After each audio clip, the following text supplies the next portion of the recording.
ஒன்றிய ஈரன் கலையும் உடனுற நின்றது கண்டு நினைக்கிலர் நீசர்கள் கன்றிய காலன் கருக்குழி வைத்த பின் சென்றதில் வீழ்வர் திகைப்பொழியாரே எய்திய நாளில் அனைவருக்கும் இனிய காலை வணக்கங்கள். ஓம் திருமூலர் திருவடிகள் போற்றி போற்றி. திருமந்திரம் 1406 4ஆம் தந்திரத்தில் 13வது அத்தியாயமாகிய நவாக்கிரியில் பார்த்து கொண்டிருக்கின்றோம். மண்ணில் எழுந்த அகார உகாரங்கள் விண்ணில் எழுந்து சிவாய நம என்று கண்ணில் எழுந்தது காண்பரிது அன்றுகொள் கண்ணில் எழுந்தது காட்சி தர என்றே. இந்த மண்ணு விண் அப்படின்றத நம்ம உடம்புல மூலாதாரத்தையும் சகஸ்ரதலத்தையும் சொல்றாங்க. அந்த அகரம் உகரம் சாட்டாகிற இடம் மூலாதாரம். அது விரிந்து ஒளி வடிவமாக சகஸ்ரதலத்தில் வரும்போது வைகிரி வாக்காக காதுல நமக்கு சிவாய நம அப்படின்னு நமக்கு கேட்கும். அப்படின்றத ஒரு சூட்சுமமான ஒரு விஷயத்த இந்த பாடல்ல நமக்கு திருமல நாயனார் சொல்ல வைக்கின்றார். மிக்க நன்றி. பாருங்கள். ரத்னகுமார் ஐயா, வணக்கம். நன்றி ஐயா. திருச்சிற்றம்பலம். திருமூலர் திருவடிகள் போற்றி போற்றி. திருமூலரின் திருமந்திரத்தில் 4ஆம் தந்திரத்தில் நவாக்கரி சக்கரம் பாடல் 1406 பார்த்து கொண்டிருக்கின்றோம். பாடல் ஒலிக்கின்றது.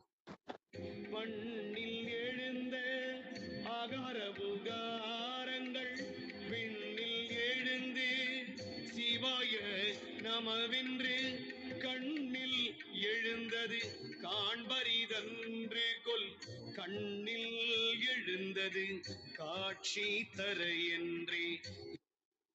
மண்ணில் எழுந்த அகார உகாரங்கள் விண்ணில் எழுந்து சிவாய நம என்று தன்னில் எழுந்தது காண்பரிது என்று தான் கண்ணில் எழுந்தது காட்சி தர என்று. இதன் விளக்கமாக சரவணனையா தளத்திலிருந்து சாதகருக்குள்ளிருந்து வெளிவந்து உலகம் முழுவதும் பறந்து எழுந்து இருக்கும் ஜோதியே ஓம்கார தத்துவத்தில் படைக்கும் தொழில் புரியும் அகாரமாகவும் காக்கும் தொழில் புரியும் உகாரமாகவும் செயல்படுகின்றது. அதுவே ஆகாயத்தில் எழுந்து வீற்றிருக்கும் போது இறைவனாகவே சிவாய நம என்று வணங்குபவர்களுக்கு கிடைப்பதற்கு அரியதான அமைதியை அருளுகின்றதாகவும் இருக்கின்றது. இந்த ஜோதியை உருவமாக பார்ப்பது இயலாது என்ற காரணத்தால் உயிர்கள் தனக்குள் இறைவனாகவே வைத்து வணங்கும் போது சாதகரின் ஜோதியானது அவர்களின் ஆன்மாவிற்குள்ளேயே எழுந்து வந்து அருள் காட்சியை அருளவும் காரணமாக இருக்கின்றது. இதன் உட்கருத்தாக இறைநிலையில் வீற்றிருக்கும் சாதகருக்குள் இருக்கும் ஜோதியானது உலகம் முழுவதும் இருக்கின்ற உயிர்களுக்குள் சென்று மாயை நீங்கி இறைவனை அடைய வேண்டும் என்ற எண்ணத்தை உருவாக்குவதே படைத்தல் தொழிலாகும். அவ்வாறு எண்ணிக்கொண்டு வணங்கும் உயிர்கள் மீண்டும் மாயையில் சிக்கிக்கொள்ளாமல் காத்து அருளுவதே காத்தல் தொழிலாகும். இந்த 2 தொழில்களையும் இறைநிலையிலிருந்து சாதகர் செய்வதால் அவரது ஜோதியை இறைவனாகவே வணங்கும் உயிர்களுக்கும் ஜோதி தரிசனத்தையும் கிடைப்பதற்கு அரியதான அமைதியையும் வழங்கும் நிலையில் இருக்கின்றார். இது சரவணனையா தளத்துல கொடுத்திருக்கிற விளக்கம். அம்மா கௌரியம்மா பாருங்களம்மா. நன்றிங்க. அருமையான விளக்கங்கள். நன்றிங்கய்யா. ஓம் நந்தியம்பெருமான் திருவடி போற்றி. ஓம் திருமூலர் திருவடி போற்றி. ஓம் நம சிவாய. மந்திரம் 1406. மண்ணில் எழுந்த அகார உகாரங்கள் விண்ணில் எழுந்து சிவாய நம என்று கண்ணில் எழுந்தது காண்பரிது அன்று கொள் கண்ணில் எழுந்தது காட்சி தர என்றே. இது சில புத்தக இது சரணநய தளத்துல தன்னில் எழுந்தது காண்பு அரிது என்றுதான் கண்ணில் எழுந்தது காட்சி தர என்றே அப்படின்னு அந்த 3வது வரி மட்டும் வேற மாதிரி இருக்கு. அதையும் பார்க்கலாம். Commentary Shakti initiates the yogin in the path of Shivayoga characterized by meditation upon Shivaya Nama. அப்படின்னு கொடுத்துருக்காங்க. இன்னையிலேருந்து நம்ம ஸ்டார்ட் பண்ணுறது வந்து அவும் மந்திரம். ஹவும் மந்திரம் வந்து நேத்தோட முடிஞ்சிருச்சு. அவும் மந்திரத்தை வந்து நம்ம இதுக்கு முன்னாடியே பார்த்துருக்குறோம். 5 பாடல்கள் கொடுத்துருக்குறாங்க அவும் மந்திரத்தை பற்றி. இதில் முதல் வரி வந்து மண்ணில் எழுந்த அகார உகாரங்கள், விண்ணில் எழுந்து சிவாய நம என்றுன்னு வந்திருக்கு. நம்ம ஒரு தடவை அதை ரீகால் பண்ணிக்கலாம் இல்லையா? நம்ம போய் அந்த அவும் மந்திரம் என்ன சொல்லுதுன்றதையும் பார்த்துட்டு வந்துடலாம். அகார உகாரங்கள் வந்து எல்லாத்துலேயுமே இருக்குது. இப்போ ஓம்லேயுமே அகார உகாரங்கள் தான் இருக்குது. இந்த அவும் மந்திரத்துலேயும் அகார உகாரங்கள் தான் இருக்குது. அதில் என்ன வித்தியாசம் வரும் அப்படின்னு பார்த்தீங்கன்னா, அந்த மாத்திரை அளவு வித்தியாசம் வரும். அந்த இப்போ வந்து ஓம்ங்கிறது என்னன்றது நான் அப்படி புரிஞ்சு வச்சுருக்கேன் அப்படின்னா, ஒரு அது எப்படி சொல்கிறது, காம்பேக்டாக அந்த அந்த அகாரம் உகாரம் மகாரம் இந்த 3ம் சேர்ந்து இருக்கிறது தான் ஓமு. இப்போ எப்படின்னா நம்ம டீ சொல்லலாம். இப்போ நம்ம குடிக்கிற டீ சொல்லலாம். குடிக்கிற டீயில் என்ன இருக்குது? காஃபி டீ தூள், சர்க்கரை, பால், இந்த 3ம் இருக்குது இல்லையா? அதோட காம்பினேஷனில் என்ன வந்திருக்குன்னா டீ வந்திருக்கு. இப்போ டீயை குடிக்கிறப்ப நமக்கு இருக்கிற உணர்வு வேறு. இதே நம்ம தனித்தனியாக அதை எடுத்து இப்போ நான் வெறும் டீ தூளை மட்டும் சாப்பிட்றேன், பாலை மட்டும் சாப்பிட்றேன்னா அதோட உணர்வு அதோட ஃப்ரீக்குவென்சி வேறு. அந்த மாதிரி அந்த ஓமுங்கிறது வந்து என்னென்னா இந்த அகார உகாரம் மகாரம் சேர்ந்தது தான். அது வேற ஒன்றும் இல்லை, சக்தியும் சிவமும் நாத பிந்துவும் சேர்ந்து நம்ம மகாரமாக இருக்க நம்மளும் ஆன்மாவும் சேர்ந்த நிலை தான். நம்ம வந்து இந்த மனதோட கனெக்ட் பண்ணிட்டு இருக்க நிலை இல்லாமல் நம்ம விழிப்புணர்வோட கனெக்ட் பண்ணி நம்ம அதிலே நாத பிந்துவோட சேர்ந்து இருக்கிற நிலை தான், அந்த சிவசக்தியோட சேர்ந்து விழிப்புணர்வாக இருக்கிற நிலை தான் ஓம். அதனால தான் நம்ம சொல்லும்போது இப்போ ஓம் நம சிவாய சொல்கிறோம், ஓம் கால பைரவாய நமகன்லாம் சொல்கிறோம் இல்லையா? அந்த ஓம் என்ன சொல்கிறேன்னா, நான் வந்து இந்த மனதிலேருந்து விடுபட்டு நான் பிரபஞ்சத்தோட கனெக்ட் பண்ணிக்கிறேன், அந்த விழிப்புணர்வோட நான் இந்த மந்திரத்தை சொல்கிறேன் அப்படிங்கிற மாதிரி புரிஞ்சுக்கிறேன் நான். அதனால் ஓம் சொல்லும்போது நம்ம அந்த விழிப்புணர்வோட அந்த பிரபஞ்சத்தோட நம்ம இணைந்து நம்ம மந்திரங்களை ஜெபிக்கிறோம் அப்படிங்கிற மாதிரி. அந்த பிரபஞ்சத்தோட சவுண்டே என்னன்னா ஓம் தான். அதுலேருந்து தான் ஒன்று ஒன்றா கிரியேஷனே வந்தது. நம்ம எப்படி நம்ம பிரபஞ்சத்தோட கனெக்ட் பண்ணி நம்ம அதிலே இருந்தோன்னா தான் அதுதான் தியானம். அதிலே இன்னும் கொஞ்சம் நல்லா இருந்தோன்னா தவம், அப்படியே போக போக தான் சமாதி.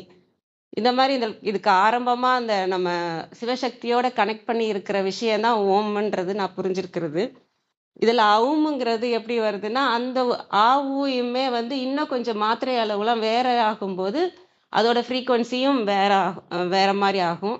இதை தனித்தனியாக சொல்கிறப்பையும் இப்போ வெறும் இந்த தியானமும் இருக்குது, வெறும் ஆ சொல்லி ஊ சொல்லி அப்புறம் இம் சொல்கிற தியானமும் இருக்குது.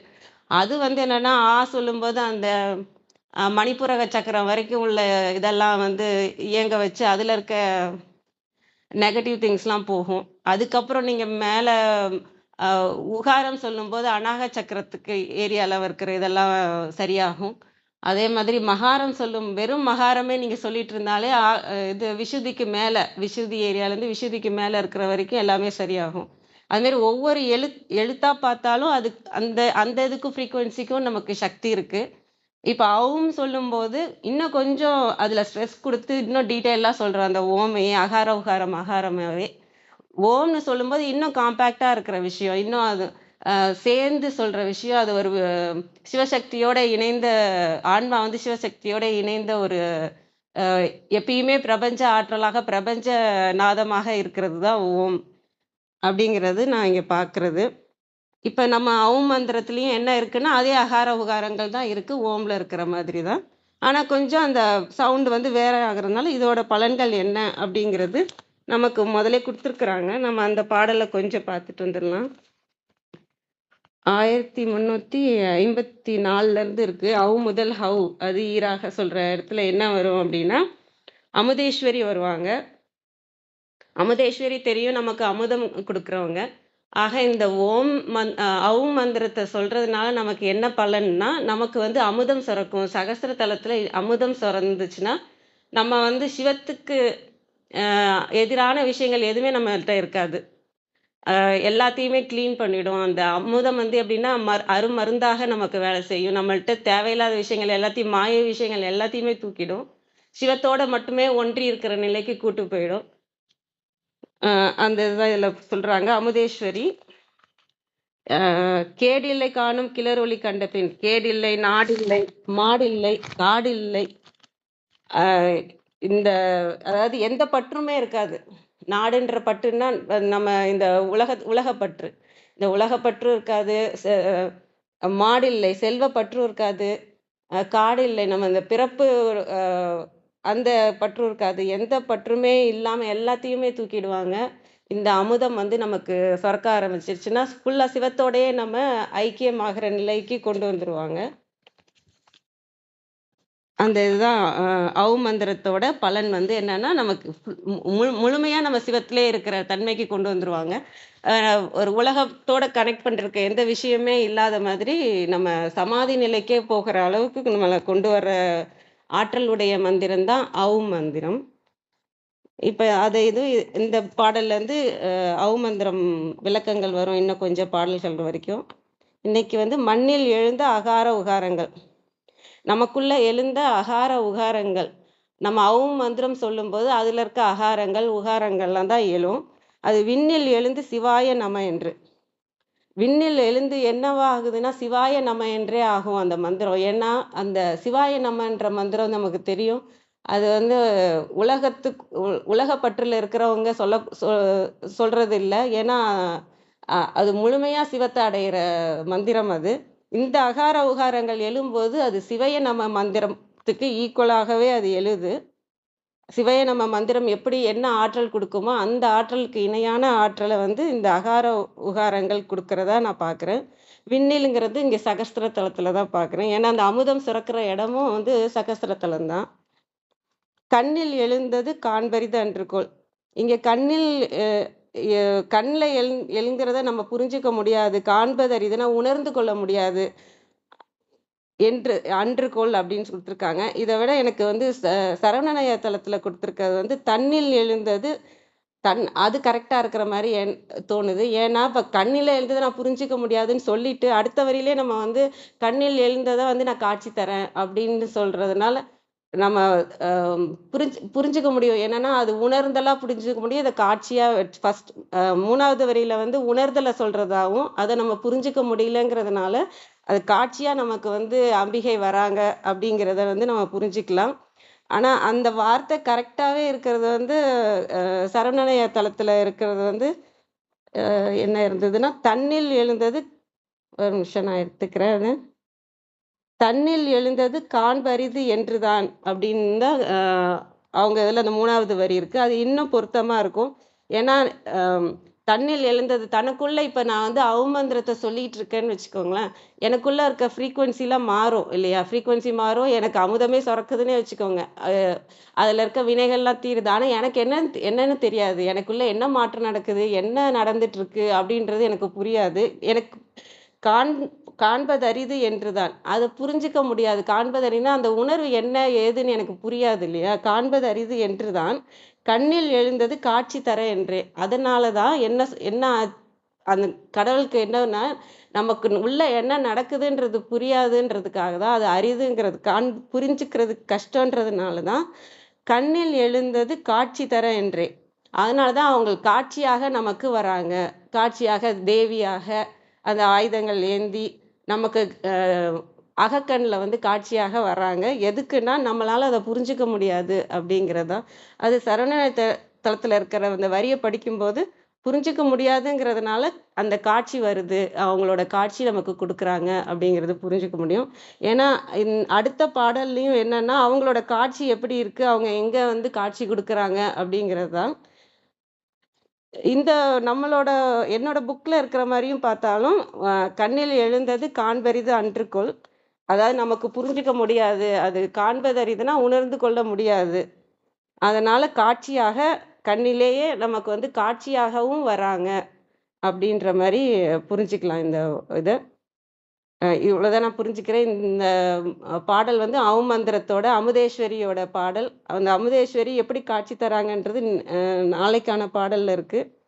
இன்னைக்கு வந்து இதுதான் அமுதேஸ்வரி. அவங்க என்ன செய்வாங்க அப்படின்னா நம்மளை சிவத்தோட இணைத்து விட்டுருவாங்க. நமக்கு எந்த உலகப்பற்றும் இல்லாம அந்த அமிர்தத்தை கொடுத்து அந்த அமிர்தம் நமக்கு எப்படி வேலை செய்யணும்னா மருந்தா வேலை செய்யும். எப்படி மருந்து வந்து நம்மள்ட்ட இருக்க கெட்டதெல்லாம் தூக்கிடுமோ அந்த மாதிரி இந்த இந்த அமிர்தம் வந்து நம்மள்ட்ட இருக்க மாய விஷயங்கள், பற்று விஷயங்கள், ஆணவ விஷயங்கள் எல்லாத்தையும் தூக்கிட்டு சிவத்தோட ஒன்றை நம்மளை செஞ்சிரும். அந்த அளவுக்கு பவர்ஃபுல்லான மந்திரம் தான் ஆகும். அதுதான் நான் புரிஞ்சுக்கிறேன். இன்னும் நிறைய விளக்கங்கள் கேட்போம். அனைவருக்கும் நன்றி. வாங்கம்மா கிருத்திகாம்மா. வணக்கம் அம்மா. கிருத்திகாம்மா பாருங்களம்மா, அருமையாக சொன்னீங்க கௌரிம்மா. பாருங்கள் கிருத்திகாம்மா.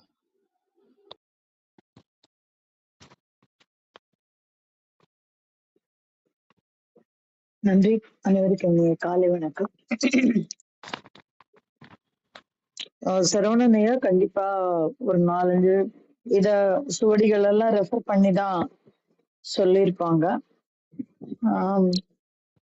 அதனால கண்ணிலும் பார்க்கலாம், தண்ணிலும் பார்க்கலாம். ஆனா ரெண்டுக்கும் ஒரே பொருள் தான் வரும். ஏன்னா தண்ணில் அப்படிங்கறத வந்து இந்த உடல்ல இருக்கக்கூடிய ஊனக்கண், அது வந்து கண் அப்படின்னு நம்ம வந்து எடுத்துக்கலாம். அப்போ இந்த முதல்ல இருக்கக்கூடிய 3வது வரியில இருக்கக்கூடிய கண் அப்படிங்கிறது என்ன அப்படின்னாக்க, நம்முடைய இந்த இந்த ஆன்மாவிற்கான ஊற்றுக்கண் ஒண்ணு உண்டு. அது வந்து பிரம்மரந்திர புழை அப்படின்னு சொல்லக்கூடிய நம்ம உச்சிக்குழி.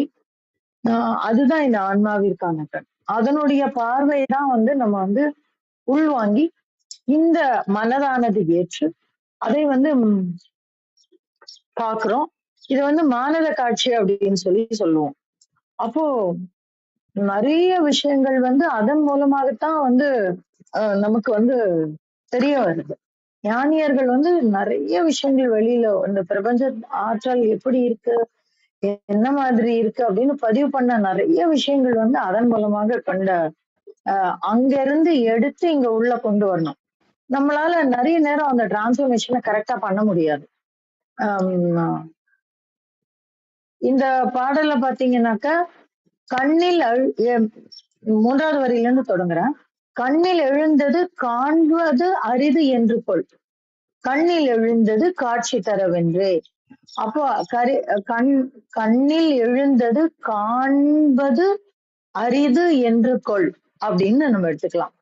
அப்போ அரிதன்று அப்படின்னும் நம்ம பார்க்கலாம், அரிதென்று அப்படின்னும் பார்க்கலாம். அங்க பாக்குறது பெரிய விஷயம் இல்ல, ஆனா அது வந்து உள்ளுக்குள்ள வருது அப்படின்னும் பார்க்கலாம். 3 விதத்திலயும் இது வந்து பார்க்கலாம். அப்ப எங்க எது வித்தியாசப்படுறது? காண்ப அரிதென்று அப்படின்னு அந்த இடத்துல தாங்கிற அந்த இதுல வந்து து ஏனா தேன்னு வந்திருக்கணும். காண்பது அரிதென்று அப்படின்னு. ஆனா இந்த இடம் நம்ம அர்த்தநாரியா இருந்தா விளக்கி இருக்க முடியும். இத குறை அப்படின்னு சொல்லுவாங்க. அது ஏதோ ஒற்று குறையா ஏதோ ஒண்ணு சொல்லுவாங்க தமிழாசிரியர்கள். நம்ம விந்தியம்மா கூட சொல்ல முடியும். அத பார்க்கும்போது காண்பது அரிதென்று கொள் அப்படின்னு நம்ம எடுத்துக்கலாம். நம்ம கிடைக்கும், எல்லாருக்குள்ளும் இந்த மானத காட்சி வரும். அது வந்து கரெக்டான விஷயமா உள்ள வரணும். நம்ம நிறைய விஷயங்களை வந்து புரிந்து கொள்ள முடியாது, கிடைக்கிறது. ஏன்னா ஒரு விஷயத்தை பத்தி தெரிஞ்சாதான் அந்த விஷயத்தை பத்தின அறிவு நமக்குள்ள இருக்கும். இப்போ இத வந்து வள்ளுவர் ரொம்ப அழகா சொல்லுவாரு, என்னால அந்த குறள் சொல்ல முடியல. ஆனா இந்த அறிவு வந்து எப்படி நமக்குள்ள இந்த அறிவு எப்படி இருக்கு அப்படின்னு நான் சொல்றேன். இப்போ ஃபேன் அப்படின்னு இருக்குன்னா, அந்த ஃபேனை பார்த்த உடனே அது ஃபேன் நமக்கு தெரிஞ்சிடும். ஏன்னா இதுக்கு முன்னாடி பார்த்துருக்கோம் நம்ம, அதனால நமக்கு புரிஞ்சிடும். அது தெரியும், அதுக்கு ரெக்கா இருக்கும், அது சுவிட்ச் போட்டா ஓடும், காத்து வரும், கரண்ட்ல ஓடும், பேட்டரியில ஓடும், ஏசிக்கு ரீப்ளேஸ்மெண்ட், இந்த மாதிரி நிறைய விஷயங்கள் நம்ம ஃபேன் பத்தி தெரியும். அதே வந்து ஒரு மரத்தை பார்த்தோம்னா மரம்னு தெரியும். ஆனா அந்த மரம் என்ன மரம் அப்படிங்கிறது அந்த மரத்தை முன்னாடி பார்த்தாதான் நமக்கு தெரியும். அரச மரம்னா நம்மளால புரிஞ்சுக்க முடியும், வேப்ப மரம்னா புரிஞ்சுக்க முடியும். ஆனா இதுக்கு நம்ம இதுவரை பார்த்தே இராத ஒரு மரம் வந்ததுன்னா அந்த மரத்தை நம்மளால புரிஞ்சுக்க முடியாது, அது என்ன மரம்னு நமக்கு தெரியாது. அப்போ இது ஏதோ மரம் அப்படிங்கிறது மாத்திரம் தெரியும். அப்படி இருக்கும்போது நம் கண்ணுக்கே தெரியாத நம்மளுடைய அறிவுக்கு எட்டாத ஒரு விஷயம், புலன் நுகராத ஒரு விஷயம் வரும்போது நம்ம எப்படி அத புரிஞ்சுப்போம்?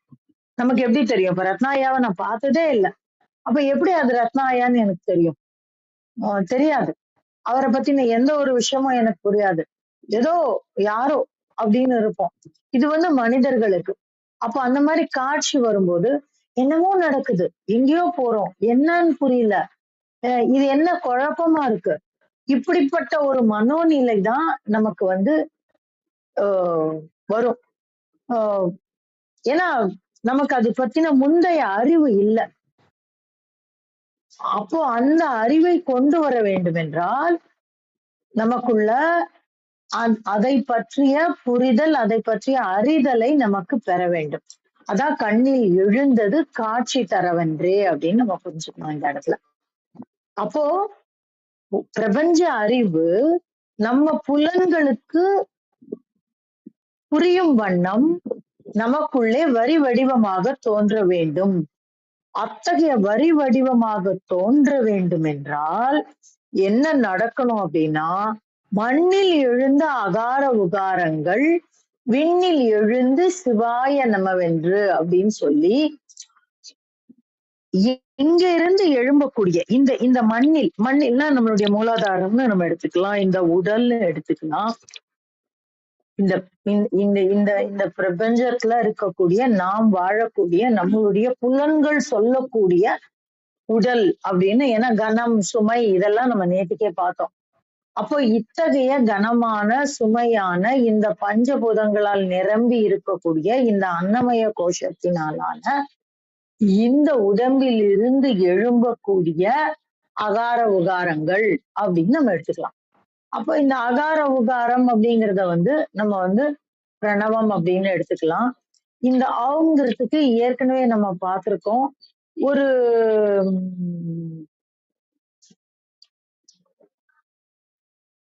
ஒரு அது என்ன பீஜம் அப்படின்னு, இது அமுதத்தை நமக்கு தரக்கூடிய பீஜம் அப்படின்னு நம்ம பார்த்தோம். அமுதம் என்பது இந்த பிரபஞ்ச பேராற்றலில் இருந்து நமக்கு கிடைக்கக்கூடியது, நம்முள்ளே ஊறக்கூடியது. அப்ப இந்த பூமியில தான் தண்ணி இருக்கு. நம்ம போர் போடுறோம். போர் போடும்போது முதல் நல்ல வளமான பூமியில 7 அடியில தண்ணி வரும். கொஞ்சம் கீழே கொஞ்சம் ட்ரை ஆயிடுச்சு அப்படின்னா 10 அடி, திருப்பி அது 100 அடி ஆகும், 150 அடி ஆகும், 300 அடி கூட போவாங்க. அப்போ அங்கிருந்துதான் நம்ம தண்ணி எடுக்கிறோம், எங்கிருந்தும் வரல. அது எப்படி வருதோன்னு நேற்றுக்கு பார்த்தோம். நம்ம கீழிருந்து பெய்யக்கூடிய அந்த மழை ஆவியாகி, மேலிருந்து பெய்யக்கூடிய மழையானது ஆவியாகி, கீழே இருந்து ஆவியாகி மேல போய் கார்மேகமாகி கனத்து நமக்கு மீண்டும் மழையை தெரிவிக்கிறது. அப்ப இந்த இரண்டுக்கும் உண்டான தொடர்பை இது வரைக்கும் நம்ம வரிசையா பார்த்துட்டே வந்துட்டோம். அதுக்கப்புறம் அவர் என்ன சொல்றாரு, இந்த அகார உகாரங்கள் தான் நமக்கு இந்த பிரபஞ்ச அறிவான சிவய என்கின்ற அந்த விஷயத்தை நமக்கு தருகிறது அப்படின்னு சொல்றார். இதுவும் பிரணவம் தான். அப்போ அத்தகைய பிரணவம் நமக்கு என்ன தரும்? மானத காட்சியை கொண்டு தரும். அந்த மானத காட்சியை புரிந்து கொள்ளத்தக்க வரி வடிவமான புலன் காட்சியை, புலன் நுகர்வை நமக்கு காட்டி தரும் அப்படின்னு சொல்றாரு. எதுக்கு இத காமிச்சு தரணும் அப்படின்னு கேட்டா, இங்கே நாம் செய்ய வேண்டிய வேலைகளுக்கு உண்டான தொடக்கமாக நம்ம விட்டு செல்லணும். அப்படிதான் திருவள்ளுவர் விட்டு சென்றிருக்கிறார், அப்படிதான் திருமூலர் விட்டு சென்றிருக்கிறார். மணிவாசக பெருமான்ல இருந்து ராமலிங்க அடிகளார் வரைக்கும், நமக்கு வள்ளலார் வரைக்கும் அப்படிதான் விட்டு வச்சிருக்காங்க. அத்தனை ஞானியர்களும் நமக்கு விட்டு சென்றது தன்னுடைய மானத. ஏன்னா நீங்க பாத்தீங்கன்னா தெரியும், மணிவாசக பெருமான் ஒரு குழந்தையினுடைய 1வது மாசத்துல இருந்து 10வது மாசம் வரைக்கும் என்ன மாதிரியான நிலைகளை அது கடந்து வருகிறது அப்படின்னு சொல்லி, அது பிழைத்தும் இது பிழைத்தும் இது பிழைத்தும் அது பிழைத்தும் அப்படின்னு வரிசையா சொல்லுவாரு. எப்படி சொல்றாரு? இப்படிதான். அவர் பெண்ணா? இல்லை. இல்ல ஒரு பெண்ணை பக்கத்துல இருந்து நம்ம பாக்குற மாதிரி ஸ்கேன் எடுத்து பார்த்து எழுதினாரா? அதெல்லாம் கிடையாது. அவருடைய மானத காட்சியை கண்டதை வரி வடிவமாக்கி நமக்கு தந்திருக்கிறார் அப்படிங்கிறதாம். இன்றைக்கும் நம்ம வந்து எத்தனையோ கோயில்கள்ல பார்க்கிறோம். அற்புதமான சிற்பங்கள், இந்த பிரபஞ்சத்தினுடைய பல ரகசியங்களை சொல்லக்கூடிய சிற்பங்களை நம்ம பார்க்கிறோம். எப்படி அதெல்லாம் வந்தது அப்படின்னா, இப்படிதான் மானத காட்சியை வரி வடிவமாக ஆக்கி தரக்கூடியது. அப்ப மானத காட்சியை வரி வடிவமாக ஆக்கி தரக்கூடிய அந்த மந்திரம் அமுதத்திற்கு ஈடானது அப்படிங்கிறது தான் அந்த இடத்துல ரொம்ப முக்கியமான விஷயம். அதை இயக்கக்கூடிய, அதை அதை நமக்கு தரக்கூடிய ஒரு ஒரு ஸ்விட்ச், ஒரு ஒரு தொடர்பு மையமாக நம்முள்ளிருந்து எழும்பக்கூடிய, நாம் எழுப்பக்கூடிய பிரணவம் செயல்படுகிறது அப்படிங்கிறத நம்ம இந்த இடத்துல புரிஞ்சுக்கலாம். ஆஹ் இ- இத வந்து நம்ம இந்த இந்த பாடலை மாத்திரம் வச்சு பாத்திர முடியாது. ஏன்னா முன்ன பின்ன இருக்கக்கூடிய அத்தனை விஷயங்களையும் ஒன்று சேர்த்து பார்க்கணும். நம்ம வந்து கிட்டத்தட்ட நவாகரியினுடைய முடிவு பகுதிக்கு நம்ம வந்திருக்கோம். இன்னும் மிஞ்சி போனா மணி இது எத்தனாவது பாட்டு, 88ன்னா இன்னும் ஒரு 12 பாடல் இருக்கும், அவ்வளவுதான். 12 மந்திரங்கள் இருக்கும். அதோட நவாகரி முடிய பொழுது அப்ப அவர் என்ன பண்றாரு, தொகுக்கிறார். ஒரு ஒ- ஒரு தொகுப்பாக இதை கொண்டு தருகிறார் நமக்கு. அப்ப நம்ம இது வரைக்கும் சொன்ன அத்தனை விஷயங்களையும் தொகுத்து தொகுத்து பார்க்கும் பொழுதுதான் இந்த பாடலினுடைய முழுமை தன்மையை நம்மால் புரிந்து கொள்ள முடியும். அப்பேற்பட்ட ஒரு மந்திரம் இது. அதனாலதான் இந்த இடத்துல வந்து மண்ணு, விண்ணு, பார்த்தா ரொம்ப அழகா அந்த டிரான்ஸ்ஃபர்மேஷனை வந்து சொல்லியிருப்பாரு. மண்ணில் எழுந்த அகார உகாரங்கள், அப்புறம் அது என்ன ஆகுது, விண்ணில் எழுந்து சிவாய நமவென்ற. அப்ப இங்க இருந்து போனது அங்க வந்து மீண்டும் வருகிறது. திருப்பி கண்ணில் எழுந்தது காண்பரிதென்று கொள். அப்போ அந்த இடத்துல மானத காட்சியாக உள்ளே விரிகின்றது. அது கண்ணில் எழுந்தது காட்சி தரவென்றே அப்படின்னு சொல்றாரு. அது எதற்காக அப்படின்னா இதுக்காக தான். அப்போ அது புரியணும். அது புரிஞ்சா மாத்திரம்தான். அதான் இந்த பாடல்ல இருக்கக்கூடிய ஒரு சூட்சுமம். அப்போ அந்த புரியணும். நிறைய பேருக்கு நமக்கு பார்க்கக்கூடிய விஷயங்கள் தான், ஆனா நம்மளால புரிந்து கொள்ள முடியாது. அப்ப அதை புரிந்து கொள்ள வேண்டும் அப்படின்னு சொல்லக்கூடிய ஒரு மந்திரம் இது. அதை புரியத்தக்க ஒரு ஆற்றலை நமக்கு தரக்கூடியதாக இந்த மந்திரம், இந்த பீஜம் அமைந்திருக்கிறது அப்படின்னும் நம்ம இந்த இடத்துல புரிஞ்சுக்கலாம். ரொம்ப அற்புதமான, ரொம்ப ஆழமான ஒரு மந்திரம். அதை உங்களோடு பகிர கிடைத்த இந்த காலை வேலைக்கு நன்றி சொல்லி என்னுடைய பகிர்தலை முடித்துக் கொள்கிறேன். நன்றி. நன்றிங்கம்மா. நல்ல தெளிவான விளக்கம். எவ்வளவு தெளிவா அழகா சொன்னீங்கம்மா. நன்றிங்கம்மா. வாங்கம்மா விந்தியாம்மா. வணக்கம் அம்மா.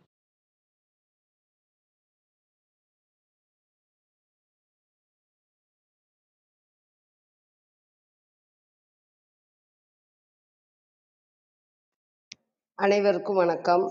ஓம் சிவசக்தி போற்றி, ஓம் திருமூலரே போற்றி. 1406வது திருமந்திரம். காண இயலாதது கண்முன் நின்றது. திருமந்திரம். மண்ணில் எழுந்த அகார உகாரங்கள் விண்ணில் எழுந்து சிவாய நமவென்று, கண்ணில் எழுந்தது காண்பது அரிதன்றுகொள், கண்ணில் எழுந்தது காட்சி தர என்றே. மண் என்றது மூலாதாரத்தை, விண் என்றது சகசர தலம் தலை உச்சியை, மூலாதாரத்தில் எழும் பிரணவத்தின் அடிநாதமாகிய ஆவும் ஊவும் சிவாய நம என்று உச்சி தலையை அடையும். கண்ணுக்கு புலனாக காட்சி தந்தது, கண்ணில் எழுந்தது காட்சி தந்தது, வேறு எங்கும் காண இயலாதது இது என்பதாலேயே கண்ணுள் எழுந்து காட்சி தர வந்தது. அரிதானது, அருமையானது. கழக வெளியீட்டில் மூலாதாரத்தில் எழுந்த ஓங்காரத்தின் வகையாகிய அகர உகரங்கள் ஓங்காரத்தின் விரியாகிய அருள் வெளிக்கண் தோன்றிய சிவய நம என்று திகழும். அருள்வெளியில் தோன்றி அருண்மறை உச்சி தொலையிலும் எழுந்து விளங்கும்.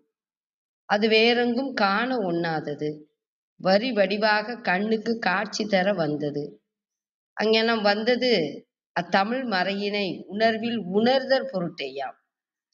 மண் என்றால் மூலாதாரம், விண் என்றால் அருள்வெளி, கண் உச்சி தொலை, காட்சி கண்ணுக்கு புலனாதல். மண்ணில் மூலாதாரத்தில், விண்ணில் ஆங்ஞையில், கண்ணில் பிரமரந்திரத்தில் கண்ணில் எழுந்தது தோன்றியது. அனைவருக்கும் நன்றி, வணக்கம். சிவ சிவ திருச்சிற்றம்பலம். நன்றிங்கம்மா. அருமை. நிறைய விளக்கங்கள் கிடைச்சிருக்கு.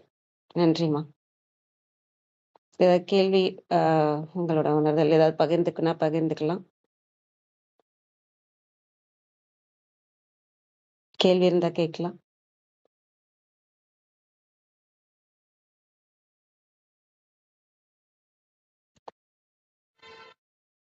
ரத்னகுமாரையா வாங்கய்யா. நன்றிங்கம்மா.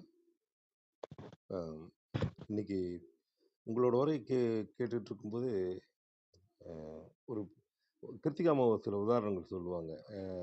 நம்ம இயல்பாக இருக்கிற வாழ்க்கையில் இருக்கிற உதாரணங்கள், அந்த மாதிரி நீங்களும் நல்ல ஒரு உதாரணங்களை சொல்லி சொல்லி விளங்க வைக்கிறீங்க. ரொம்ப நல்லா இருக்கு. இதை பார்க்கும்போது எப்படி இருக்குன்னா, ஒரு நல்ல ஒரு விருந்துக்கு போகிறோம். இப்போ நாளாக வந்து முன்னாடி அந்த ஸ்டார்டராக ஒரு சூப் வச்சுருக்குறாங்கன்னா அதை குடிச்சிட்டு சூப் சூப்பர்ரா அப்படின்னு சொல்லிட்டு ஓடியாந்துடும். ஆனால் நீங்கள் வந்து கௌரிமா வந்து ஒரு நல்ல ஒரு அருமையான ஒரு சமையல் செஞ்சு கொடுக்குறீங்க. அந்த மாதிரி கிருத்திகாமா வந்து ஒரு நல்ல செஃப்பாக இருந்து எல்லாத்துக்கும் ஒரு யாருக்கு எப்படி வேணுமோ அந்த மாதிரி நான் கொடுக்குறேன் அப்படிங்கிற மாதிரி. இப்போ இவங்கெல்லாம் விந்தி அம்மாவங்களாம் அவங்கவுங்க ஒரு ஸ்பெஷல் வச்சுருக்காங்க.